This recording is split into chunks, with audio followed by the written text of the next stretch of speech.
इंतजार की घड़ियां खत्म।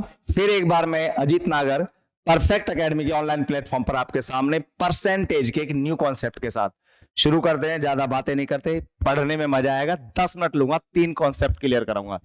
एक व्यक्ति का वेतन पहले 20% बढ़ा दिया जाता है, फिर 20% घटा दिया जाता है, तो उसके वेतन में कितने प्रतिशत का परिवर्तन हुआ। ये क्वेश्चन 3 या 4 तरीके से हम लोग कर सकते हैं, लेकिन मैं आपको सबसे आसान तरीका बताता हूं जिससे ये क्वेश्चन कभी भी आपसे गलत ही नहीं होगा। देखिए भाई, पहले कह रहे 20% ना आपने बढ़ा दिया, तो कोई चीज 100 है और आपने 20% बढ़ा दी तो कितनी हो गई, 120 हो गई। फिर कह रहे हैं मैंने ना 20% कम कर दिया, फिर कोई चीज 100 है, 20% कम कर दी तो कितनी रह गई, 80% रह गई। और नीचे क्या आएगा, 100। तो भाई ये 2 जीरो से ये 2 जीरो कैंसिल कर दीजिए आप, ये आ गया 96। तो ये आपको दिखाई दे रहा है 96%। तो ये आपको कितना दिखाई दे रहा है, 96। 100 से कितना कम है, 4%। तो हम कहेंगे 4% की कमी आ गई। 100 से जितना नीचे हो उतनी कमी, 100 से जितना ऊपर हो उतना फायदा। तो 4% डिक्रीज हो गया। चलो बेटा दूसरे क्वेश्चन की तरफ चलते हैं। किसी किताब का मूल्य पहले 25% घटाया जाता है, फिर 20% बढ़ा दिया जाता है, तो किताब की कीमत में कितना वास्तविक परिवर्तन होगा। बहुत सिंपल तरीका है। अगर मैं 75% घटा रहा हूं तो कोई कीमत अपने की, सॉरी, अगर मैं 25% घटा रहा हूं तो कोई कीमत अपने की 75% रह जाएगी। अगर मैं 20% बढ़ा रहा हूं तो बढ़कर वो 120 हो जाएगी, और अपॉन करेंगे 100। तो 25 से आप देखेंगे 3 बार जाएगा, 25 से 4 बार जाएगा बेटा, 4 से 120 जाएगा 30 बार, और 30 इंटू 3 90। 100 से कितना कम है, 10% कम है। इसका मतलब 10% डिक्रीज, यानी कि 10% की कमी आ गई। और आंसर है हमारा ये भी ए। चलिए भाई एक बार तीसरा क्वेश्चन देख लेते हैं। एक संख्या को पहले 20% बढ़ाया जाता है, फिर उसे 20% और बढ़ाया जाता है। बढ़ाई गई संख्या को कितने प्रतिशत घटाया जाए कि आरंभिक संख्या प्राप्त हो जाए। चलो इसको कुछ नए तरीके से कर लेते हैं। हालांकि तरीका तो वो भी बहुत अच्छा है, लेकिन एक नया तरीका ले लेते हैं। मान लेते हैं वो संख्या 100 है, आपने उसको 20% इंक्रीज कर दिया, आपने 20% बढ़ा दिया। तो हम जानते हैं 20% का 20% केवल 20 ही होता है, तो संख्या बढ़कर होगी 120। अब आपने दोबारा क्या किया, दोबारा फिर उसको 20% बढ़ा दिया। हम जानते हैं कि 120 का अगर हम 20% निकालेंगे वो होगा 24। तो भाई 120 पहले थी, 24 बढ़ गई, अब हो गई 144। तो अब बढ़कर वो हो गई है 144। तो वो कह रहे हैं अब आपसे कि उसको कितने प्रतिशत घटाया जाए कि आरंभिक संख्या प्राप्त हो जाए। यानी कि अब उसको 144 से वापस 100 करना है, वापस आरंभिक संख्या लेकर आनी है। तो बेटा 144 से अगर आप 110 पर आएंगे, 100 पर आएंगे, तो आपने कितना कम कर दिया, 44 कर दिया, अपॉन 144 इंटू 100। तो आप इसे किससे कैंसिल करेंगे, आप इसे 4 से कैंसिल करेंगे, 11 और 4 तिया 12 और 32, 4 तिया 12 और ये आएगा 4 तिया 12,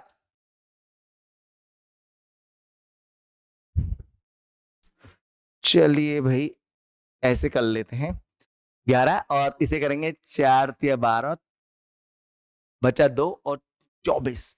फिर हम करेंगे 4 से दोबारा 9 बार जाएगा, 4 से करेंगे 25 टाइम जाएगा। आप देखिए ये हो जाएगा 275 अपॉन 9, और जिसके नीचे 9 आ रहा है वो आंसर आपको नजर आ रहा है कहां, केवल केवल यही आपको वो नजर आ रहा है। तो ये आ जाएगा कितना, 35 upon 9%। Next question, type first खत्म हो गया बेटा, टाइप सेकंड की तरफ मूव करते हैं। चले भाई, सरकार ने चीनी के मूल्य को 10% घटा दिया। इसके कारण एक ग्राहक को 837 रुपए में 6.2 किलोग्राम चीनी अधिक खरीद सकता है। तो कमी के पश्चात प्रति किलोग्राम चीनी का मूल्य क्या है। आप देखिए बेटा, कई तरीके हैं, बहुत शॉर्ट तरीका बताऊंगा जिससे कि बहुत ज्यादा दिमाग ना लगाना पड़े। बहुत आसान तरीका। पहले आप देखो मेरी जेब से कितना पैसा खर्च हो रहा है। बेटा मेरी जेब से पैसा खर्च हो रहा है 837 रुपए, और इसमें मैं कितना एक्स्ट्रा लेके आ रहा हूं, इसमें मैं एक्स्ट्रा लेके आ रहा हूं 6.2 kg, 6.2 kg। क्यों लेके आ रहा हूं? क्योंकि सर रेट घटा दिया 10%, तो 10 और परसेंटेज हटेगा, नीचे आएगा 100। सीधा आपका आंसर है। आप क्या करेंगे, जीरो से जीरो करेंगे, 837/62, और जब आप इसको कैंसिल करेंगे तो आंसर होगा हमारा 13 रुपए 50 पैसे। बहुत ही आसान बेटा। अगर कमी के पश्चात का मूल्य यानी कि नया मूल्य पूछे तो हमेशा नीचे 100 ही आएगा, ये इसकी शॉर्ट ट्रिक है। एक क्वेश्चन और देखेंगे। चीनी की कीमत में 20% की कमी हो जाती है। अब एक व्यक्ति 36 रुपए में 500 ग्राम चीनी अधिक खरीद सकता है, तो प्रति किलोग्राम चीनी की आरंभिक कीमत क्या थी? यहां आरंभिक कीमत पूछी है इन्होंने। इससे पहले वाले क्वेश्चन में नई कीमत पूछी थी। दो कीमत है, एक कमी के पश्चात वाली कीमत और एक आरंभिक कीमत। ये क्वेश्चन डिफरेंट होगा दूसरा वाला। क्या करोगे सर? बेटा मेरी जेब से ना 36 रुपए खर्च हो रहे, 36 रुपए मेरी जेब से खर्च हो रहे, और मैं कितनी चीनी ला रहा हूं? 0.5 kg। बेटा नीचे ना केजी में कन्वर्ट कर लेंगे, 0.5 kg, 500 ग्राम में बनेगा 0.5 kg। अब क्यों ऐसा हो रहा है? क्योंकि सर चीनी का जो रेट है ना 20% कम हो गया, तो हम इसे लिखेंगे 20/80। सर 80 क्यों? बेटा अगर हमें नया मूल्य निकालना होता तो 100 लिखेंगे, लेकिन अगर आपको कभी भी पुराना मूल्य निकालना है तो 100 में से ऊपर वाला 20 माइनस करके लिखेंगे। पॉइंट क्लियर हो गया बेटा? अब क्या करोगे सर? सर कुछ नहीं, ये कैंसिल होगा 4 बार और 4 से कैंसिल होगा 9 बार, तो बेटा दशमलव हटेगा, दशमलव हटा देंगे तो ऊपर बढ़ जाएगी एक और जीरो, तो 5 से कैंसिल होगा 18 टाइम्स, तो ये आ गई 18 रुपए। आरंभिक कीमत कितनी है बेटा? 18 रुपए। अगर आपको नई कीमत निकालनी होती तो अपॉन में 100 कर देते। एक और क्वेश्चन देखेंगे बेटा, इसमें भी आरंभिक मूल्य ही पूछा है, तो आपकी जेब से कितने पैसे खर्च हो रहे? 320 रुपए, और आप कितना एक्स्ट्रा लेके आ रहे हो? सर 5 किलो हम एक्स्ट्रा लेके आ रहे हैं, तो हम क्या करेंगे? तो गेहूं का आप 20% की बेटा कमी हो गई, तो हम लिखेंगे 20 बटे आरंभिक पूछा है ना तो 80 लिखेंगे, नया वाला पूछता तो 100 लिखते। पॉइंट याद रहेगा ना सभी को बेटा? तो आप इसको कैंसिल करेंगे 4 टाइम्स। भाई 20 से 80 4 बार जाता है, या जीरो से जीरो काट लो पहले। 4 से 32 जाएगा 80 बार, और 5 से 80 जाएगा 16 बार, तो कीमत आ गई बेटा 16 रुपए। इससे ज्यादा आसान अब मैं आपके लिए क्या करूं, आप खुद बताओ बेटा। कितना आसान तरीका मैंने ढूंढा है। इस तरह नेक्स्ट क्वेश्चन में देखो, सेब की कीमत में 10% की कमी के कारण एक व्यक्ति 54 रुपए में 10 सेब खरीद सकता है, तो कमी के बाद प्रति दर्जन सेब की कीमत ज्ञात करो। तो बेटा मेरी जेब से खर्च हो रहे 54 रुपए, और मुझे कितने सेब एक्स्ट्रा मिल रहे हैं? सर आपको मिल रहे हैं ना 10 सेब एक्स्ट्रा। ऐसा क्यों हुआ? ऐसा इस वजह से हुआ क्योंकि सेब की कीमत में ना 10% की कमी हो गई, तो हम लिखेंगे 10 बटे, अब फिर देखो आरंभिक कीमत है, ये कमी के पश्चात है। सर कमी के पश्चात है यानी कि नई कीमत है, नई कीमत है तो आप नीचे 100 रखेंगे, आरंभिक होती तो 90 रखते। तो बेटा क्या करोगे? सर कुछ नहीं करेंगे, इस वाले 10 से ये वाला 10 कट जाएगा, तो 54 बटे 100 आ जाएगा, यानी कि 0.54 रुपीज पर एप्पल। एक एप्पल की कीमत कितनी है? एक सेब की कीमत है 0.54 रुपीज, तो हमें क्या है? एक दर्जन सेब की कीमत निकालनी है, तो बेटा इंटू क्या कर देंगे? 12 करेंगे, तो कितना हो जाएगा? आप देखो 12 चौक 48, 8 4 12 पंजे 60, 64, 6 रुपए 48 पैसे कहीं है, तो वो होगा हमारा आंसर।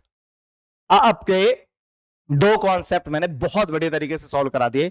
अब मैं चलता हूं तीसरे कॉन्सेप्ट की तरफ, बहुत बढ़िया कॉन्सेप्ट है। चलिए भाई तीसरा कॉन्सेप्ट क्या कहता है?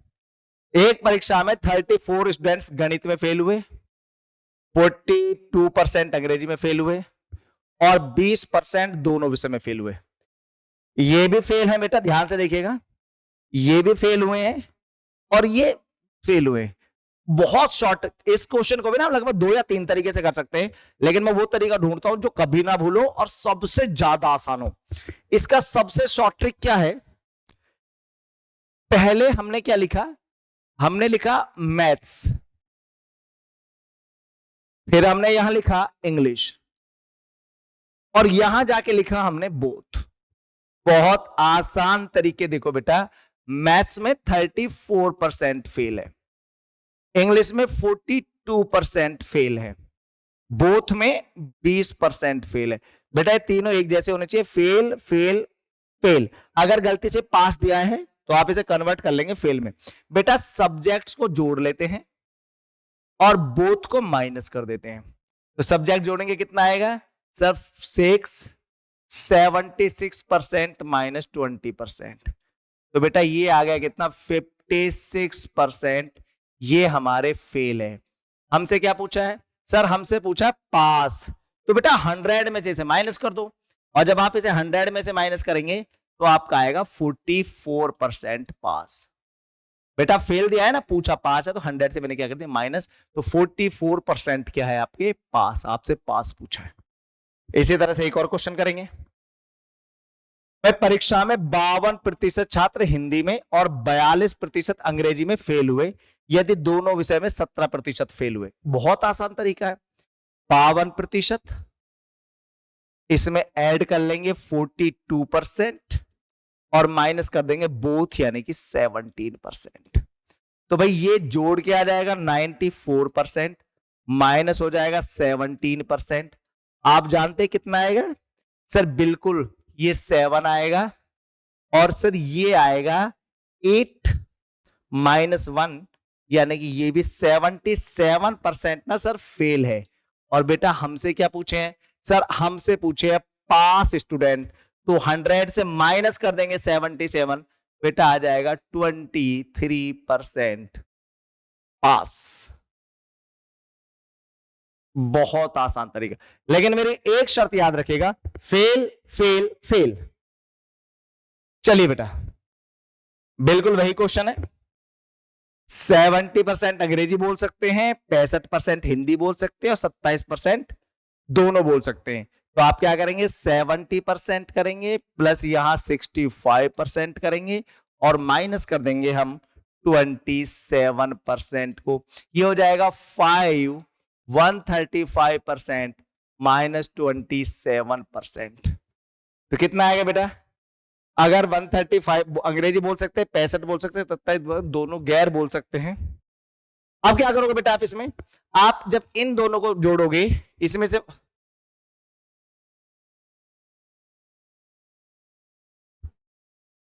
मैं एक बार इंग्लिश में पढ़ लेता हूं बेटा। Can speak none of the two, भाई कोई सी बोल नहीं सकते, तो ये वही वाला क्वेश्चन है। तो आप इसको 100 से माइनस कर देंगे। अब जब आप इसको 100 से माइनस करेंगे तो कितना आएगा, 100 से माइनस करने पे आएगा 73, तो इसमें से आप 73% माइनस करेंगे, क्योंकि बेटा ये तो नहीं बोल सकते ना। तो 135 माइनस 73, और ये हो जाएगा 62%। ये रहा हमारा आंसर। लास्ट क्वेश्चन आज का, एक स्कूल में 40% छात्र फुटबॉल खेलते हैं, 50% क्रिकेट खेलते हैं, यदि 18% छात्र न तो फुटबॉल खेलते हैं और न क्रिकेट खेलते हैं, दोनों खेलने वाले छात्रों का प्रतिशत है। देखो बेटा 40 फुटबॉल खेलते हैं तो 40% फुटबॉल खेलते हैं फुटबॉल, प्लस 50% क्रिकेट खेलते हैं, क्रिकेट खेलते हैं 50%, माइनस 18% नहीं खेलते। ये खेलते हैं तो ये भी खेलने वाले निकालो, तीनों एक जैसे होने चाहिए। तो बेटा 100 में से माइनस कर दो 18, तो 100 में से माइनस करेंगे 18 तो कितना आ जाएगा 82%, तो माइनस हो जाएगा ये दोनों प्लस और बोथ को करते हैं माइनस 82%। तो बेटा ये जोड़ेंगे आ जाएगा 90% माइनस 82%, हमारा आंसर आ गया 8%। जल्दी से देखिए कहा है 8%। मैंने बहुत आसान तरीके से बहुत कॉन्सेप्ट के साथ आपको कराया। अगर आपको क्लास पसंद आई हो, कॉन्सेप्ट समझ में आए हैं और लगता है इस तरह की और बहुत सारी वीडियो आप चाहते हैं, तो चैनल को लाइक कीजिए, सब्सक्राइब कीजिए, वीडियो को लाइक कीजिए और ज्यादा से ज्यादा अपने फ्रेंड्स में शेयर करिए। जल्दी मुलाकात होगी एक नई वीडियो के साथ, तब तक के लिए धन्यवाद।